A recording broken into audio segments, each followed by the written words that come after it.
Hi, and welcome. You're listening to the X22 Report. My name is Dave, and this is episode 1278, and today's date is May 3rd, 2017, and the title of the episode is Central Bank Signals That It's on Track to Bring the Entire System Down. Now, before I get started, I just want to make an announcement. I uploaded an interview with Rob Kirby last night. It is on the X22 Report Spotlight YouTube channel. So all you need to do is go over to YouTube, type in X22 Report Spotlight. It will bring you to that channel, and you can play the video there. Or you can come over to the X22report.com site. All you need to do is scroll down a little bit, look over to your right-hand side. You'll see the video there. You can play it right on the site. Or you can go to News Sentinel. That's another site. And all you have to do is the same thing. Scroll down a little bit, look over to your right-hand side, and you can play the video right on the site. Let's get into the economic collapse financial news. Now, many reports ago, we were talking about Puerto Rico and how they were struggling and they might declare bankruptcy. Well, it looks like Puerto Rico, they have filed for bankruptcy.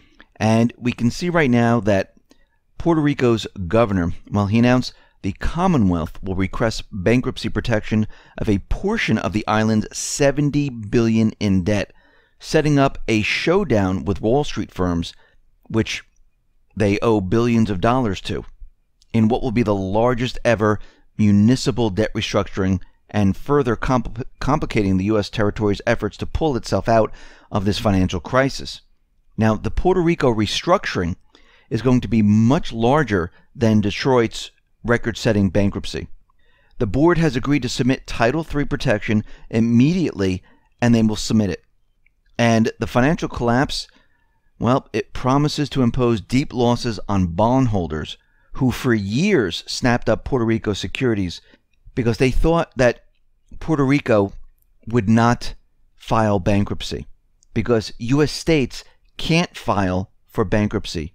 And investors, well, they bought these bonds assured that it wasn't a legal option for Puerto Rico, but it looks like they were completely wrong because they just filed. And we're going to see this is a huge problem. We're going to have to see what kind of effect this has on the economy, and most likely this will be covered up by those who are in power. Some way, somehow they will. They always do.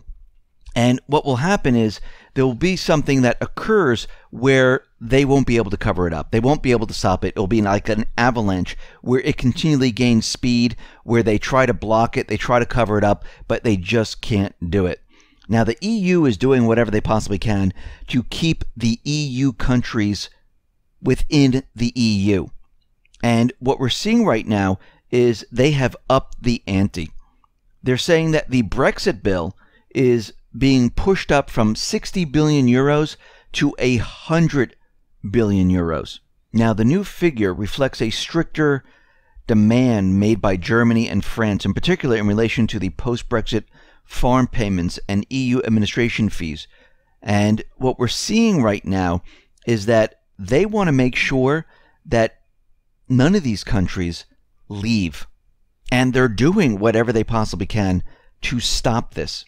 Now, here in the United States, we see ADP came out with their employment numbers, and it is not starting to look good. And actually, they revised March numbers down from 263,000 to 255, and I'm sure there'll be another revision. But what we're seeing right now is that April ADP job numbers, they have tumbled to 177,000. And this is the lowest growth in jobs since October of 2016. This is pre-Trump. Now, we're seeing that the collapse of ISM's manufacturing and services employment sub-indices, they were a contributing factor to all of this. And what we're seeing is that these numbers are reflecting kind of what is happening here in the United States. Remember, most of this is manipulated, and these bounce up and down as they revise numbers, push jobs into different quarters, and they try to make it look good as possible. And where they have to manipulate even further, they do this. If we look at the BLS numbers, these are completely manipulated, and all those people that haven't been on an interview for in the last 4 weeks, they're just not even counted. And when we look at all these retail stores that are closing right now, you would think, oh my God, look at all these jobs that they're losing these jobs, and it's going to show that unemployment is going up. No, what happens is when these individuals have these jobs, the part-time jobs are counted as a full-time job. When they lose the job, it goes by state, and each state has different requirements where they look at the number of hours you worked and they look at the number, the amount that you receive in pay. And if it doesn't meet that requirement and you're under their level, you are considered a part-time job. So you're just not counted. If you're above it, then you're a full-time job and then you're counted. So most of these jobs, well, they're just not going to be counted. So when you look at what is happening here, they're just going to say, well, not that many people lost jobs, but they have. Even the people that are working 2 or 3 part-time jobs where they weren't making the level of money or working the number of hours, even though they're working 3 jobs, which is counted as 3 full-time jobs, when they lose them, they're not counted as 3 full-time jobs that are lost if they're making it under that certain level. And you can see how this whole thing is completely manipulated to make you believe and think that the unemployment number is near full capacity, where everyone is working, which this is not true whatsoever. Now, we talked about the auto industry and how the subprime debt bubble is continually growing. And what we're seeing right now is that U.S. auto manufacturers, well, they missed their sales projections. And compared to 1 year ago, sales were way down across the entire industry. When you add this latest news to all other signals that the U.S. economy is slowly down substantially, a very disturbing picture is being created right in front of our eyes. And when we look at it, auto loan generation has gone absolutely vertical since 2009, rising an incredible 56% in 7 years. Even more incredibly, roughly 1/3 of this, $450 billion in new loans, well, they're subprime. And you know what that means? They're garbage. And when we look at the auto manufacturers, we see that General Motors is down by negative 5.8%, Ford is down by negative 7.1%, Chrysler down 7%, Toyota down 4.4%, Honda down 7%. And you can see this is not a very good situation. These are frightening numbers. They are losing sales. And remember, a lot of these manufacturers, they've been channel stuffing their lots. And every time they channel stuff, that is considered a sale. That means the manufacturers are bringing cars into the lots and they're saying these are sales. They don't wait for the sale to actually happen to a person. And the sales are down and they've been giving incentives like crazy. So things are not working out well whatsoever. Now, a new survey from Northwestern Mutual helps to shed some light on why Americans are completely incapable of saving money and using this money to purchase automobiles or products in retail. First, roughly 50% of Americans have debt balances, excluding mortgages, over $25,000, with average person owing around $37,000 versus a median personal income of just over $30,000. This is a big problem. So therefore, it's not difficult to believe, as Northwestern Mutual points out, that 45% of Americans spend up to half of their monthly take-home pay on debt service alone, which again excludes mortgage debt.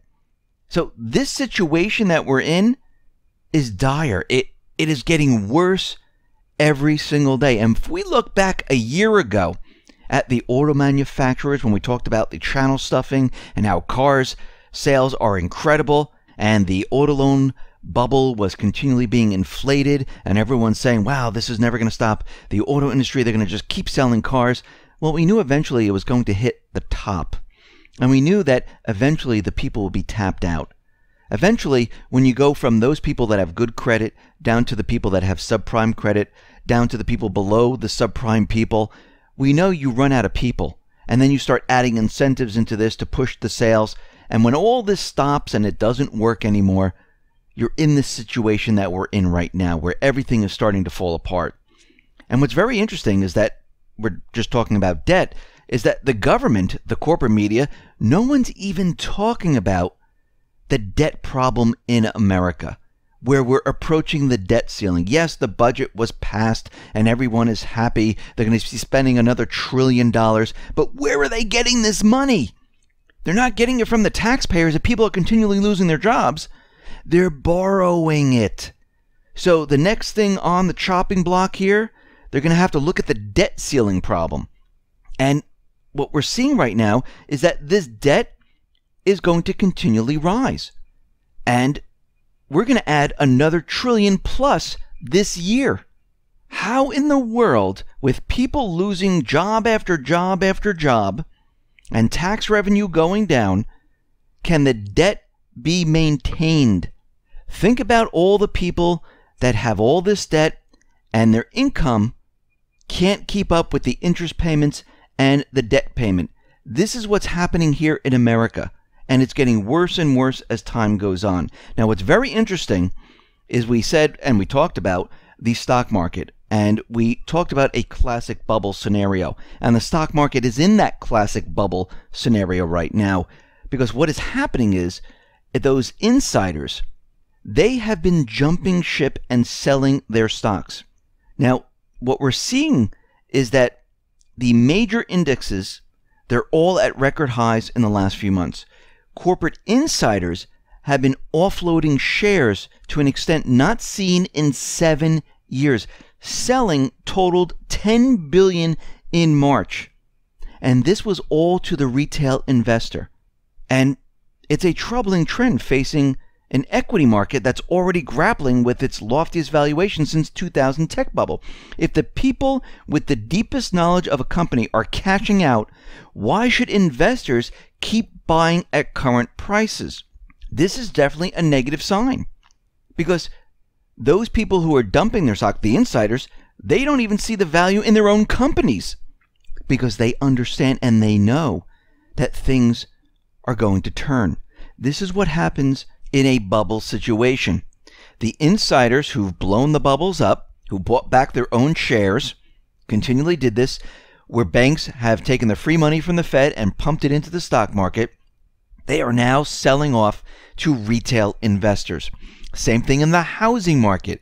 Those speculators, hedge funds, investment companies, they are trying to dump their homes right now. They're telling you it's a great time to flip. It's fantastic. Everyone get in. All you mom and pop speculators, get into the market. They do this on purpose because they realize and they understand what is happening. And we can see it right in front of our faces. Now, the Fed just signaled that they are going to bring this economy down. I mean, think about what they just said today. They had their meeting today, and they said that the economy looks pretty darn good, except for this slowdown in the first quarter, and it's really transitory.